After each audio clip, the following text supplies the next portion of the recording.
வீட்லேயே ஈஸியாக மோமோஸ் எப்படி செய்யுதுன்னு பார்க்கலாமா? ஃபர்ஸ்ட் அதுக்கு 2 கப் அளவுக்கு மைதா எடுத்துக்கோங்க.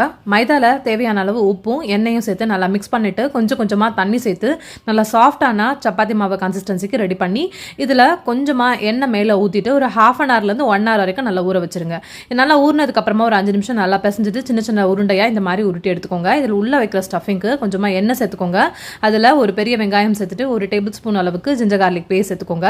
இது வதங்கினதுக்கப்புறமா இதில் கிரேட் பண்ணி வச்சிருக்க கேரட்டும் கேபேஜும் சேர்த்துட்டு நல்லா வதக்கி கொடுங்க. இதெல்லாம் நல்லா வதங்கினதும் காரத்துக்கு கொஞ்சமா பச்சை மிளகாய் ஆட் பண்ணியிருக்கேன். போன்லெஸ் சிக்கனா மிக்சியில் ஒரு சுத்தியுமே ஆட் பண்ணிட்டு இதுக்கு தேவையான அளவு உப்பு, கொஞ்சமா மிளகாய் தூள், அது கூடவே பெப்பர் சேர்த்து நல்லா வதக்கி ஓரமா எடுத்து வச்சிருங்க.